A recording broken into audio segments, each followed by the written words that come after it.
Welcome. It's your man, God of Dots, back with another Freestyle Friday over here, man.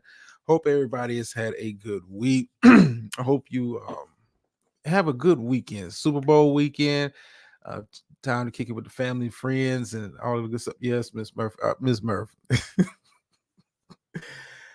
I was over at Hoodie Spot, man. I was like, this is like deja vu all over again. I said, let me go. Let me go. I can't, man. I can't. Not right now. I'm just not in that headspace right now. But yeah, we got a freestyle for yeah. I can't. It's been one of them days, man, and I may or may not jump out the window, but just hearing that dynamic, that group of people, man, again, I was like, here we go. We back in 2020 again. But anyway, yeah, Super Bowl this weekend.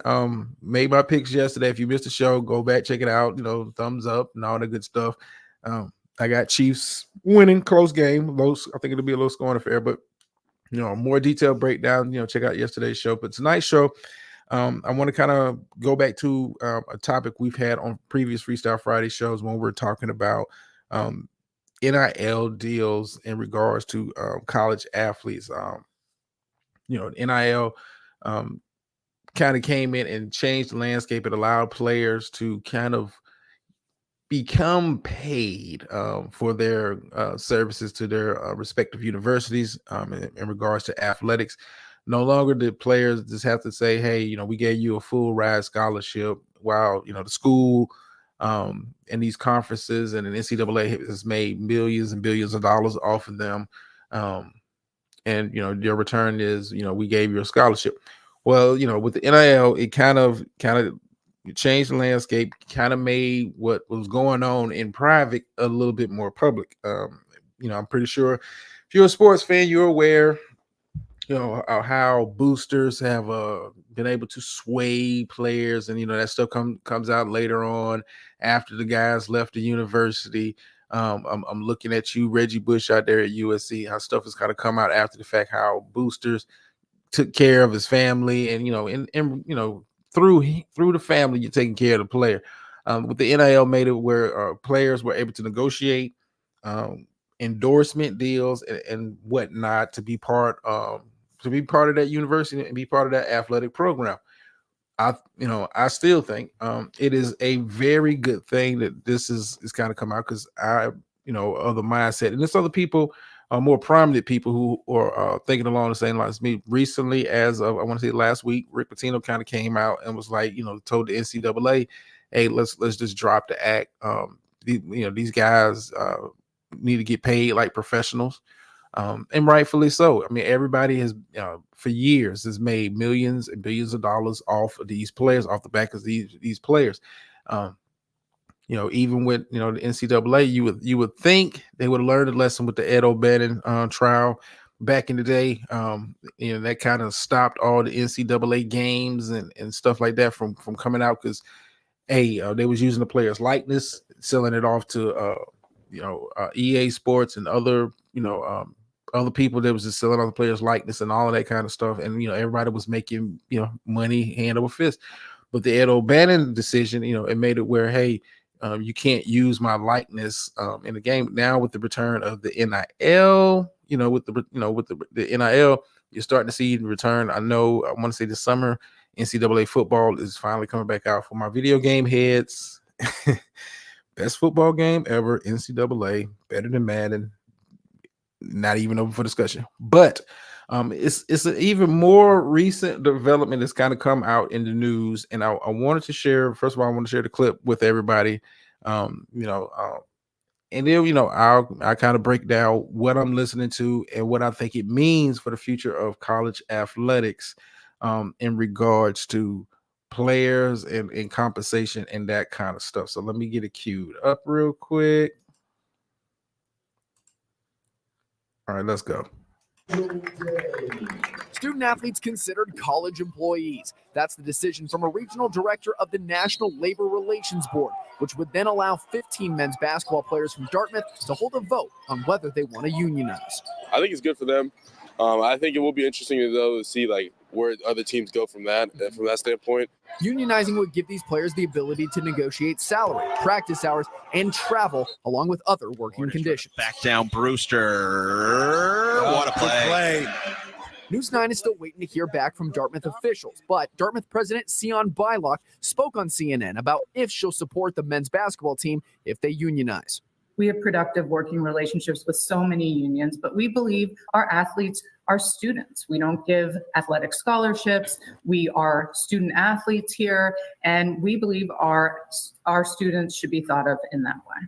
We spoke with a Dartmouth football player, and he says he would love to get paid too, but he also said the lack of name, image, and likeness deals here at Ivy League schools will make other student athletes want to follow suit. I definitely see this as like a stepping stone for other schools to potentially try that as well. Ncaa says she has a brother who's on an athletic scholarship at another school and says unionizing could be a big incentive for other Ivy League student athletes because she says some stop playing halfway through college due to the lack of benefits. They've realized like they don't really want to take it farther, and they kind of realized like it's not as worth it to them as it once was. The men's basketball team asked to join a local chapter of the Service Employees International Union last September. Now they can formally ask to join and need a majority, 8 yes votes from the players. Dartmouth could still appeal. In Hanover, Troy Lynch, WMUR News 9. All right. If you're coming in, let me switch back over here. How you doing, Dr. Nikki? Yes. Dartmouth College, Ivy League, is kind of at the forefront of what I look at as the expansion of the NIL kind of model. I'm not sure what that looks like when you're talking about, and I'm thinking every university that has an athletic program of especially when we're talking about D1 schools. Anybody that has an athletic program is closely watching the Dartmouth situation, because if that kind of stands up and that becomes what the model is, I mean, we're not even talking about NIL deals. I mean, we're talking about full on players union negotiating salaries and contracts. Now, with that being said, if you're going to consider yourself an employee of the university, under this kind of model that Dartmouth is potentially going down this road, can you imagine Duke players, freshmen being able to negotiate salaries? I'm not you saying it's bad, Dr. Nick. I'm not sure what that looks like in the grand scheme of things. I'm not sure what that looks like, because you're saying it's bad, but then like you have people like Rick Pitino pretty much saying, hey, NCAA, you might as well just treat them as professional athletes and allow them to be paid accordingly. And I'm of that model. When you look at the NCAA, and when you look at college athletics, trust me, they're not having these programs, they're these facilities set up, these arenas set up, training facilities, all of this stuff that is in place to run these athletic programs. At the end of the day, the goal is to make money. The goal is to make money. That's why you have schools spend so much on recruiting, scouting players. They know who the hottest 7th grade basketball player is. Like it is. I mean, but at the end of the day, it's money. It's money. When the University of Michigan sells out the stadium, that is money.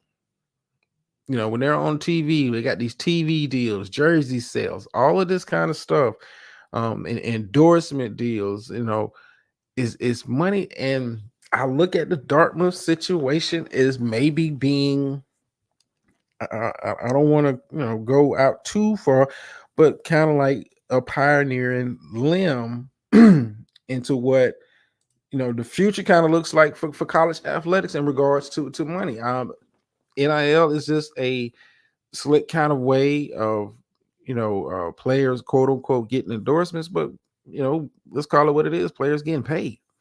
And I am of the mindset I don't have a problem with that. Now, the question I would have is, if you consider them employees, this goes all the way through, they become a union and whatnot, and that goes through. Are they still going to be held to employee standards or guidelines? Okay, so let me. Okay, so it's bad for HBCUs. Well, HBCUs have been getting the short end of the stick all the way around for a very, very, very a very long time. A very long time. And with you working in the HBCU system, I'm not sure what that looks like. Can you imagine players saying we want to be a union and we want to get paid? I mean, how much of the revenue or stability? I guess how much is how much of HBCU dependent on the athletic program? Is I don't see that. That's the thing, Dr. Dick, I don't know what it looks like in at-will states. I don't know. Like I said, when you kind of cross over from student athlete to now you're considered an employee of the university, I'm pretty sure it's some guidelines you have to follow, some code and ethics and that kind of. What does that look like to a 17, 18-year-old, coming into college, first time being away from home for an extended period of time? Like, what does that look like? I don't know. I mean, the ramifications of this goes deep, and I'm, we don't have unions. Well, the University of Tennessee, it's a story that's kind of developing with that. University of Tennessee is kind of like they may be headed towards this route. They got a case in court now in regards to the NCAA and the NIL model per se. I mean, it's a lot of moving parts with this. Like I said, we've talked about this before. I'm of the mindset, hey, players, if pay them because you're making money, off of it, and it's only right. You can't tell. I mean, I just feel like it's wrong to tell an 18-year-old, hey, we're going to give you a scholarship to come play at our university while we make potentially millions of dollars off of you because you're that good. And we just want you to be happy taking a scholarship. And like that's kind of like how the NIL model kind of came into play. But now, when you got people like Rick Pitino and you got the situation going on with the University of Tennessee, I'm of the mindset, hey, I mean, can we just drop the whole NIL model and treat them, what they're paid athletes, go ahead and pay these players. Now, do I think it needs to be a salary cap? If they're going to do that, maybe you have to put something like that in place to where, the superpowers are not just overspending, kind of like what the NFL did back in the 90s to kind of derail the dynasty era for the Cowboys and the 49ers and whatnot, those teams of the 90s, when they kind of threw in the salary cap and restricted how much you could spend. But then again, when we're talking about college basketball, let's say you take this Dartmouth model that they have potentially have in place, and you take that to a Duke. Is Duke saying, hey, we'll treat you as employees, you can negotiate your salary, but we're going to ask you, you got to stay here for 2 years. And with a lot of the top college basketball players, a lot of these guys are one and done. A lot of them are just going to college if they have real serious aspirations, and they got real serious talent of making the NBA, a lot of them are just looking, hey, I'm just here to play 1 year at a big D1 school, get my game on tape. NBA, they're not really drafting for production for the most part. Anyway, they drafting for potential. A lot of times they drafting for potential. That's why you see guys come in that didn't really stand out on a college basketball team, but they came in highly rated, made it through the season healthy, and now here we are. They're at the top of the draft. A lot of times you've seen international players get drafted, a little young, get stashed away, and you may or may not ever see them. But I'm not sure what that looks like. It will players, college football is different. College football, you got to have at least 3 years of eligibility, to go pro. But I mean, if you make me an employee and I decide, hey, I don't want to play here at Bama, I don't it's a messy, it's a slippery.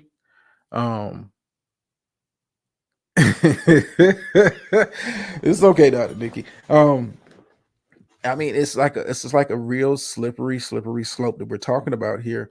Hold on for a sec, y'all.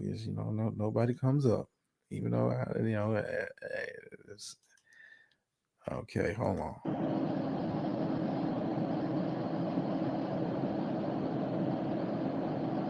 Can you hear me? Yes, can you hear me? Okay, I can hear you. Okay, yeah. Pardon the sound. My husband has the windows cracked when the car, Okay. and our temperatures are never the same. Um, so this is problematic in so many ways because there are certain rules and guidelines that we have to follow when we're talking about like student labor. Like, for example, if you receive financial aid and you get work study, you can only work 20 hours per week, that type of stuff. So when you factor in games and travel time and, practice time and things of that nature, when some sports doing 2 and 3 a days and all this other kind of stuff, and you got, other trainings that you have to do like weightlifting and all of that. Like, this is a clusterfuck of shit. And this is what happens when people don't stay in their lanes, when certain things just feel like, money can just blur all of these lines. And as I was saying in the chat, in the South, we don't have labor unions, period. Either you are tenured or you're not. And in certain circumstances, they can still get rid of you if your offense is that egregious, or if the school ever declares financial exigency.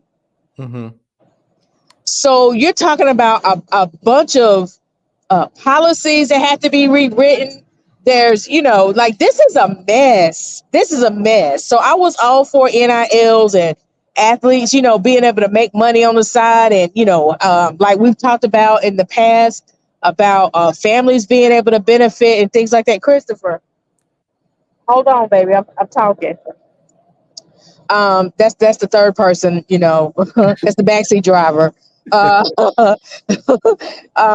But this, oh my goodness, this is so problematic because we already have issues just on the academic side with students thinking that athletics is what's gonna, just save you. I came here to play ball.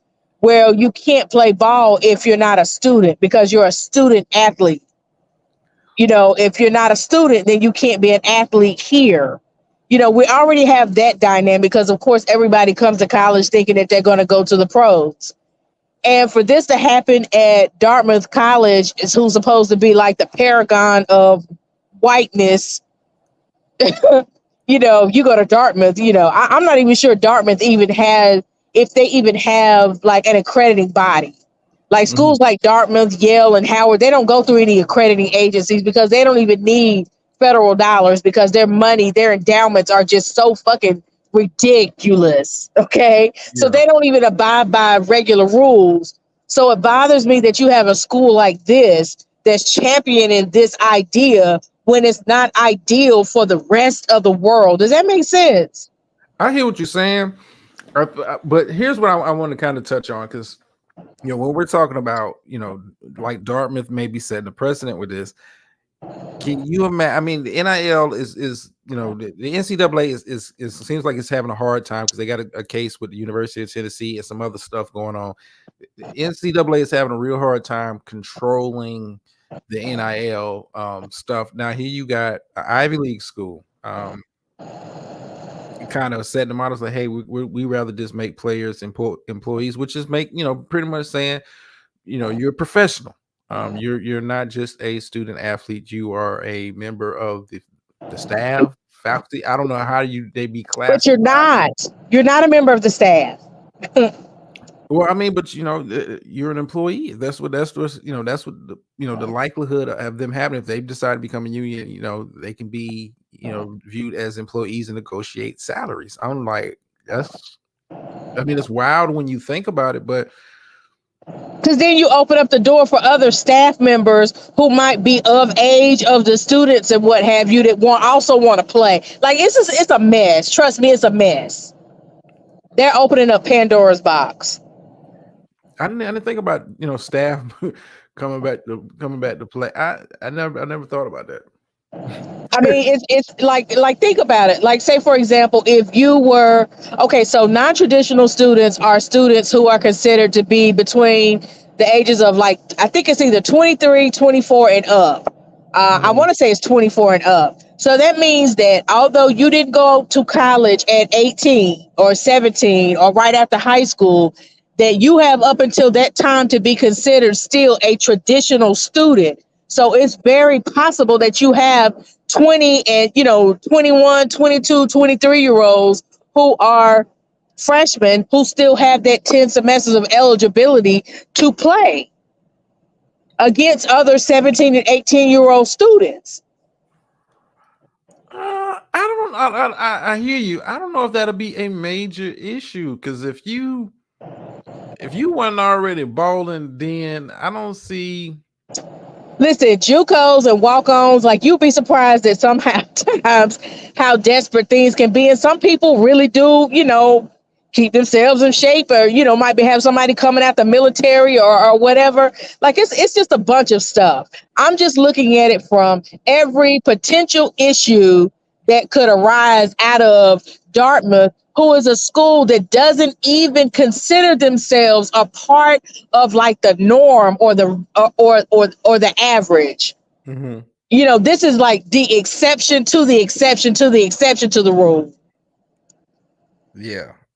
Something. That's what's problematic for me. Why Dartmouth? If it started in Tennessee, which of course Tennessee is the South technically, but we don't consider it to be the South because it's not far over. It's not east enough, depending on your point of reference. So we don't group Tennessee in with the South. We really don't. I don't know why, but I don't make the rules. But if it was coming from somewhere else, maybe the Sweet 16 or somewhere else like that, that's a little bit more middle of the road. Not Dartmouth. It's looking like this is going to be a potential trend. It may just be kind of just localized to the Ivy League. But Dartmouth is not a trend. It's not I can name 5 people that I know personally who've gone to Dartmouth, and that's even graduate school, not straight out of high school. I can't even tell you any. I mean, listen, I hear you. Nobody knows about Dartmouth. I didn't really pay attention to them until the story but it's getting national traction. You're getting the ESPNs and then the Fox Sports. Everybody's kind of covering and waiting to see how this kind of plays out, because with how with the case with the University of Tennessee, where they're pretty much telling the NCAA, stay out of our goddamn business when it comes to NIL, because you're wasting your time. The players are gonna get paid however. I'm looking, like you said, Dartmouth is not a national known school and all that, but what they got going not on for athletics. It is for academics. It's the paragon of academe. Well, I mean, it's Ivy League, Ivy League school. But I look at just potentially trickling down. I mean, so what's the stop? Incoming freshmen. From looking at I can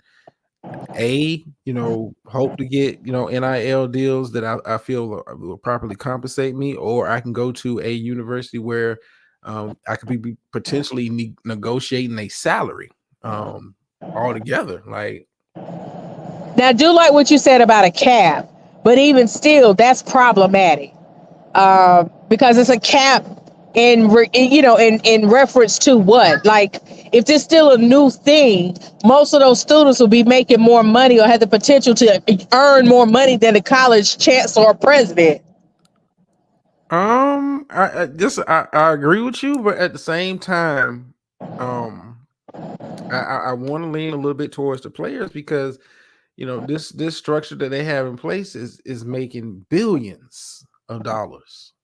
And I don't know. I think something else because I have homework already. Still waiting on my homeboy to get back in contact with me about just to answer what we talked about last time.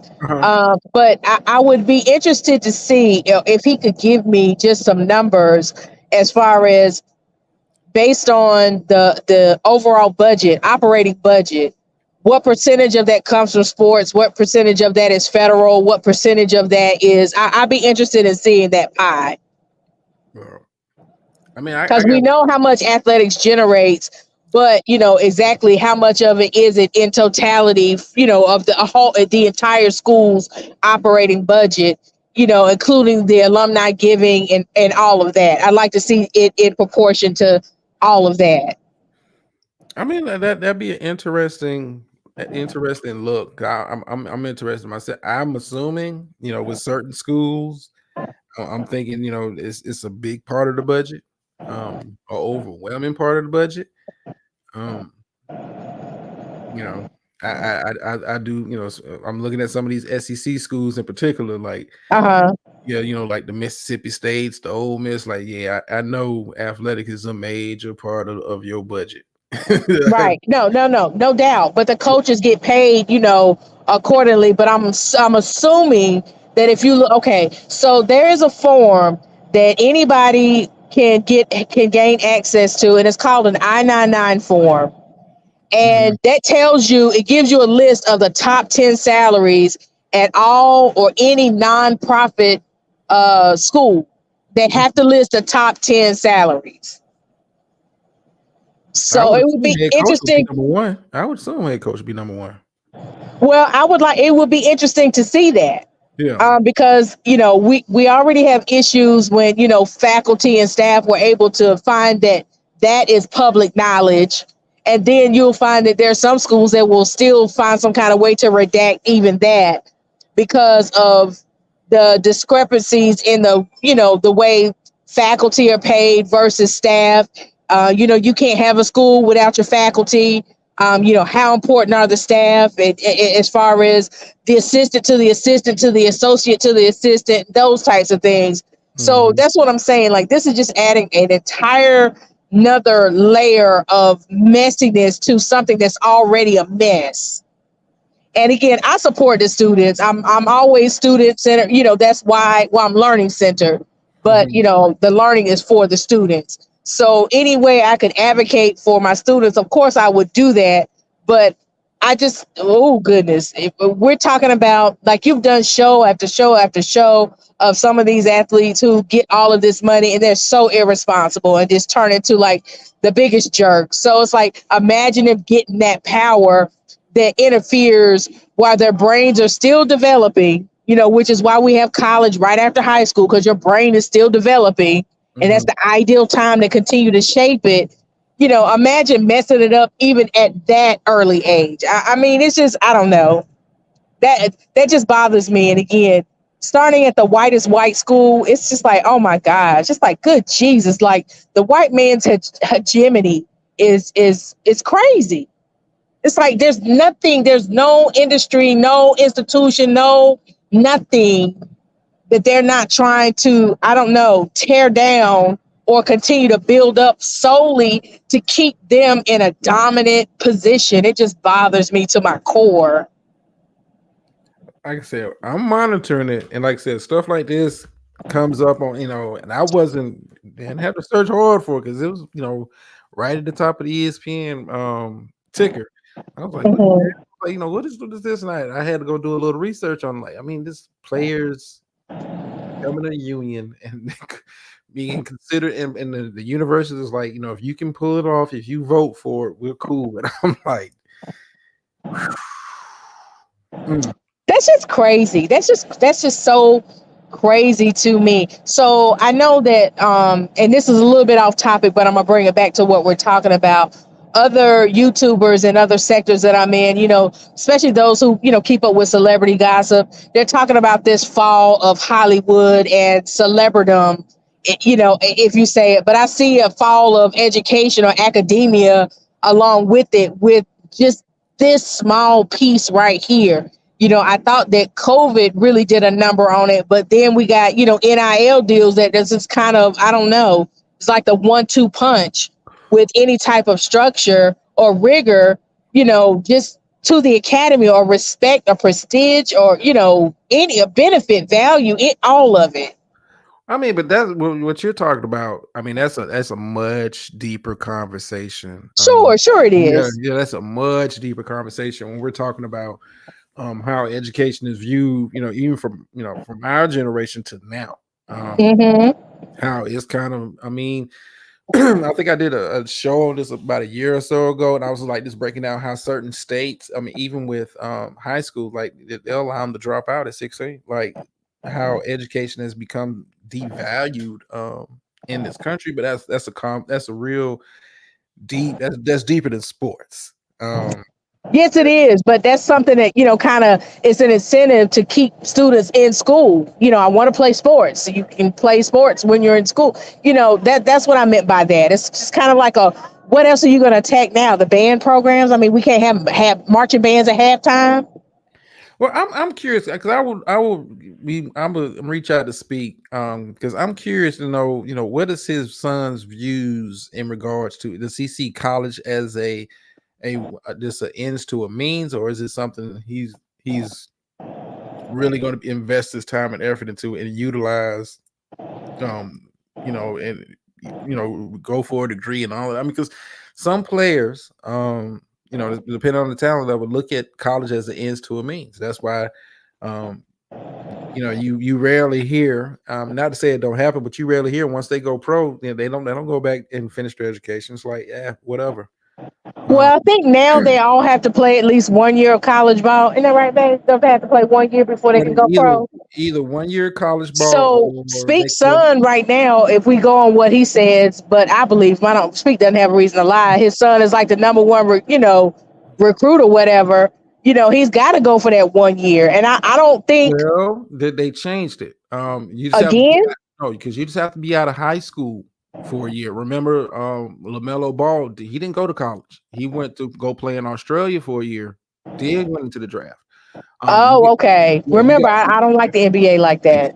yeah, but with the NBA, you got to be out of high school for at least what are considered a year.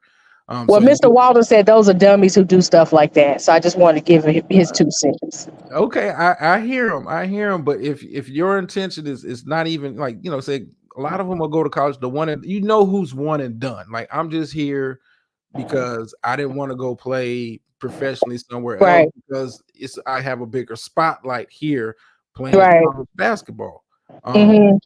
Like, I mean, but when you got like the G League, the NBA is kind of like, yeah, we got like a little farm system too. If you don't want to go to college, I look at Scoot Henderson. If I'm not mistaken, the highest G League player drafted, he was drafted number 2 in this past draft. Hmm.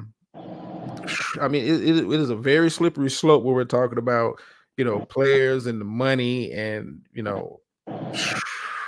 I'm just saying, I'm curious to see how this kind of looks like, and even with the stuff with Dartmouth, I don't think it's going to be widespread, but I know people are going to be looking at that as a model. And if I'm a player, And I'd have, I'm looking at college as a one and done. Okay, can this help me maximize my potential?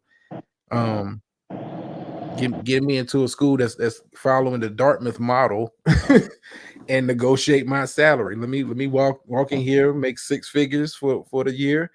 And all Wait, but isn't there a student that they're paying what 25 million to go back to stay in school? Who said drama? I mean dots. It's okay. Drama dots. I forgot his name. $25 million to stay in school. Like, oh my goodness. Yeah. I was like, dude, you're not gonna make this in the league.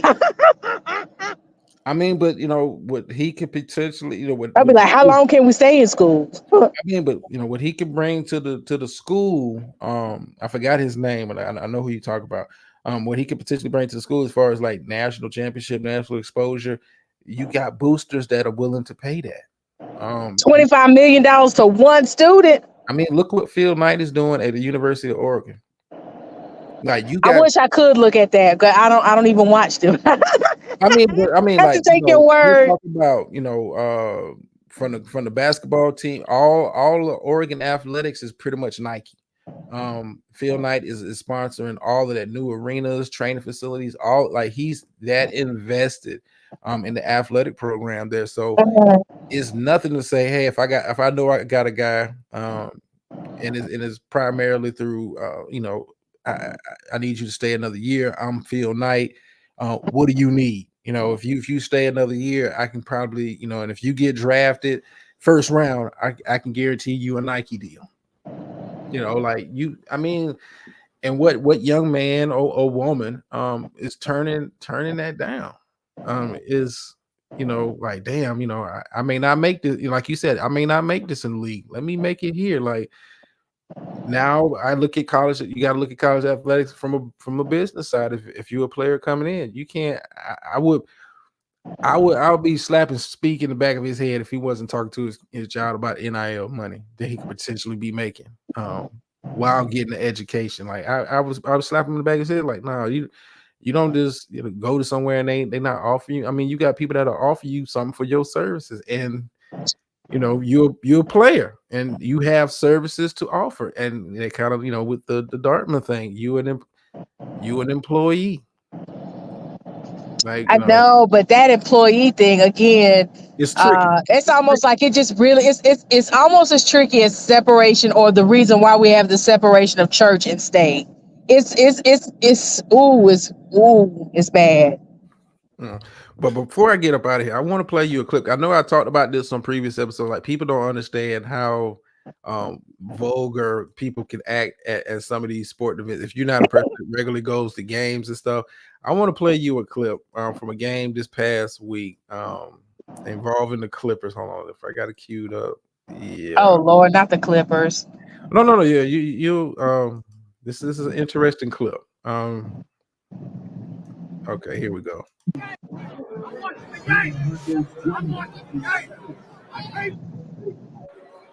came to this seat, boy. You are amazing. I'm watching the game. You. I'm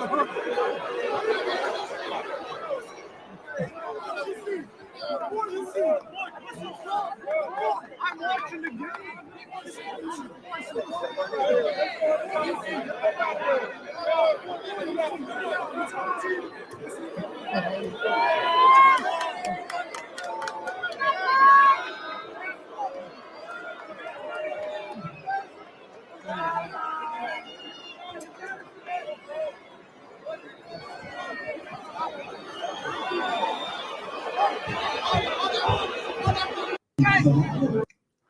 And that's light. Oh wow. That's light. See, that reminds me of when who was that? Cedric the Entertainer was talking about us showing up and we wish somebody would be in our seats. Mm-hmm. Like, these people are not playing. I mean, you see the videos online. Like, I think these major sports, I mean, this sport leagues, period, man, you got to take a real serious look at alcohol consumption at these events. Absolutely, I agree. But like you heard the tone. I paid for this seat, boy. He meant every word of that boy. I mean, and that's light. That is light. I just wanted to play that. I was like, man, that'd be nice to interject into the show.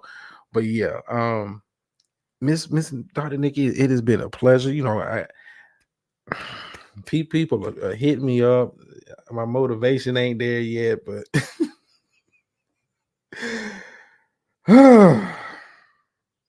Drama can't enjoy this. Drama just can't enjoy his vacation.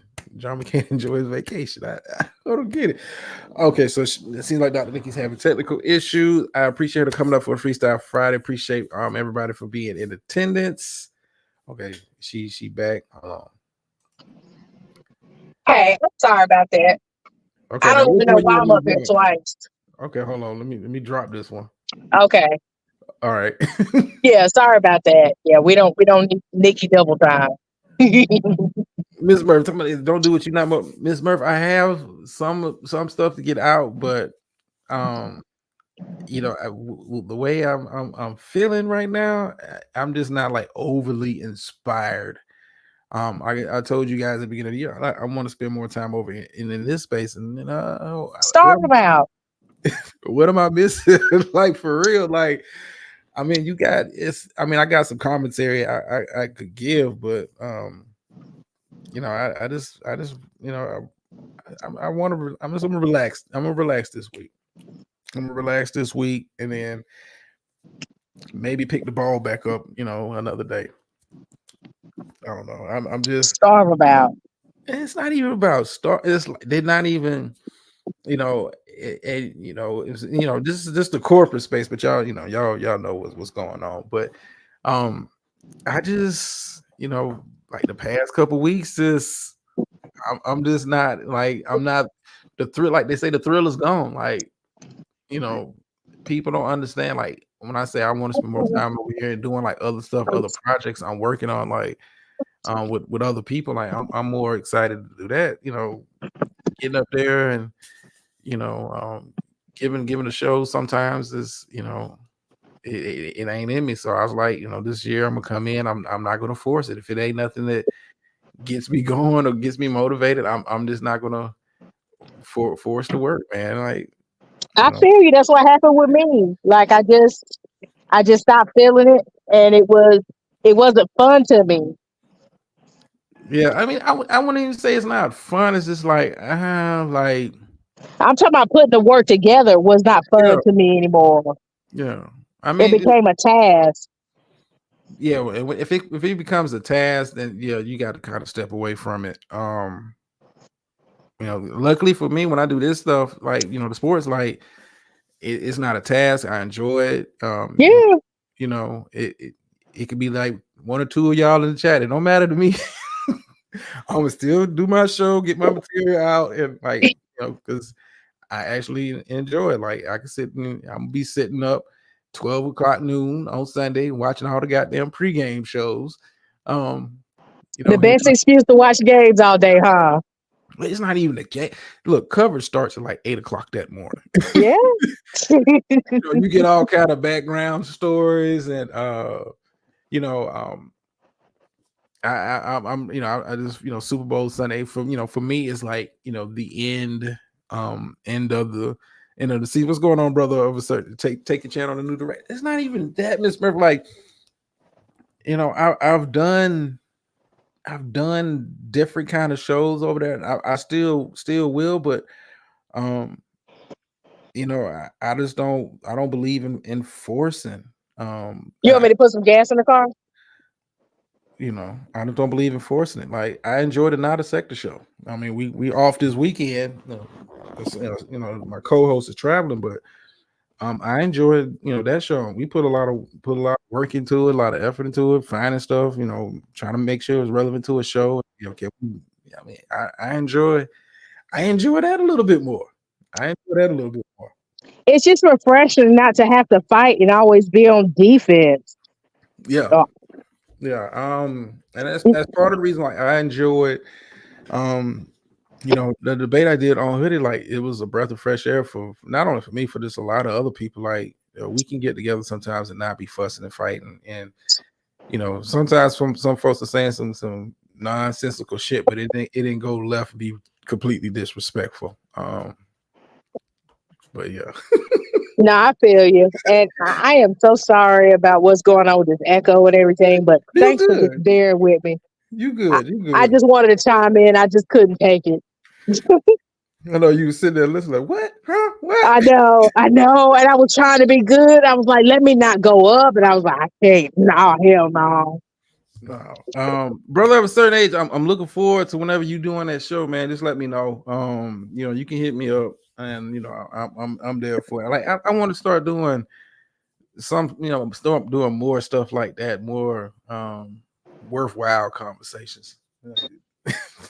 I just can't be up. I don't see how niggas do this shit all day long. Well, they're recycling a old story, and then you got new players in an old story, and I'm done. I'm dead over it. Okay. Okay. Well, hold on. I'll put it on the I think I got it on the screen. Yeah, I'll put it up on the screen for you, brother of a certain age. Well, listen, let me drop down because you had already thanked me one time, and this echo is getting on my nerves. So, Miss Lady, thank you so much. Not a problem, man. I'll see you around somewhere. Well, no, I got a message to send you, so we'll get up. We'll get up. I got some Dallas Nail for you. That's custom. It's custom. Okay, that's what I'm talking about. It's custom. I like that. I like that now. Like custom. I appreciate it as always. You're always a breath of fresh air to the panel.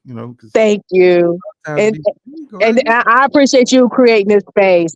I know if nobody else enjoys it, me and Miss Murph, we enjoy it, and I was just wondering what took you so long to invite me over here. I had to keep it low key over here. But you kept mentioning it, but I was like, well, damn it, I'm looking, and I searched everything I could. And if you had to give me a personal invite, I still would be over here. See, that's the beauty. That's the beauty. I had to kind of separate this. I feel you. It was kind of like you being used as a tool, like, oh, see, yeah. Like, so I'm like, you know what? Let me just kind of still want to do it. I said, so let me move it over here, and they're still thinking, what happened to it? Well, I'll let you keep thinking that. I don't advertise. I just say the corporate space. Those that know. If you really want to know, I don't mind, telling the select few, but everybody ain't welcome over here. I feel you. So I'm just happy to be. Look, I just in the number. So let me drop down. As always, thank you so much, and I'll holler at you because, as I said, this is some custom. I got you. I promise you won't see it anywhere else. Bye, guys. Appreciate it. Oh, yes. Let me drop this one down too. I don't want her.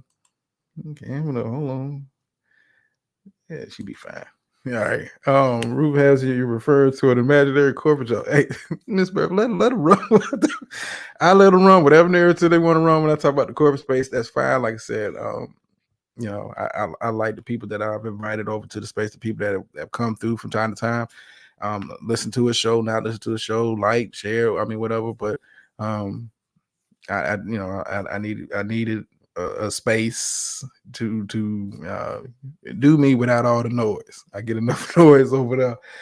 I know somebody's looking like, I'm looking for a thumbnail. Like, nah, I think I'm good this week too, man. I'll pick it back up probably next week, man. I do have commentary, but I just it's not even worth me setting up a live and doing all of that. So it's not even. I know some people like, damn, I know some haters are like, damn, he ain't going live again. What the fuck? Like, nah, I just let y'all. I mean, and like the sector is in I think is in a good spot to where you have other people kind of going live, creating their own content, increasing their output, and also,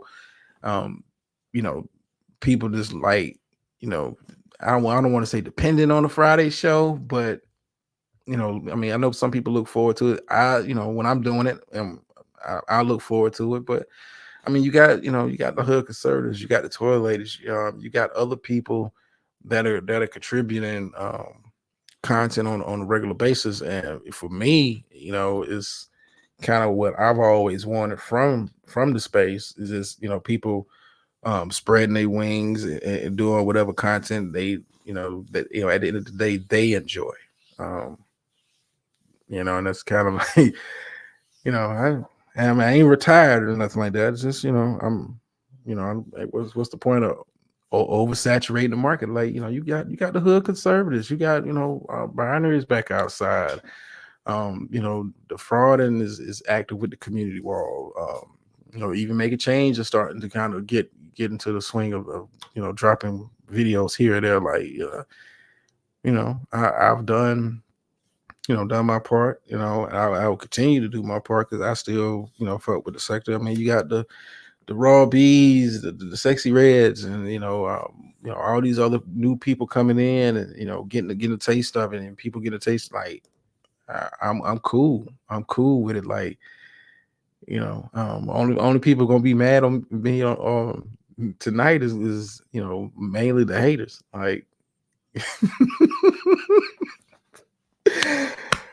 I mean, like I said, I could do a show, but man, I'm telling you now, it would be forced. It wouldn't be, it wouldn't be with the same energy, same focus. Yeah, the antes. I'm like, it's, you got the Gabe Abes coming in. You got so many different characters that's not only popping up on panels, but just doing shows. I look at Toy Lady. She was doing the random lives here and there. Now she's she's consistent with the box talk.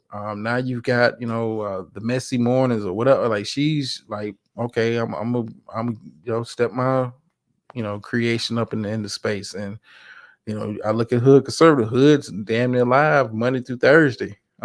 Give them something. I mean, I can sit back and enjoy a hoodie show, and like, it's funny, it's witty. He's breaking down the material. Like, I'm cool. Like, I'm cool. Like, I feel like the sector's in a space right now to where people, creatively are, opening themselves up. Yeah, I don't want to. I don't want to be phoning it in, Miss Murphy. If I ain't into it, I'm like, I mean, I've had some bad shows, but that's because I was like, kind of stretching the material. But I mean, like, now I kind of like sit back. I mean, I pop up in the chat room from time to time. I ain't there the whole show. Just like, okay, I'm cool. People doing different stuff. I'm enjoying, don't tell them I said this, but I'm enjoying P's journey as a creator. Like, okay, you came in, pistol packing. Now you got your music show and all this other, I'm enjoying, the new flavors being added into the Kool-Aid. So, I'm gonna chill this week.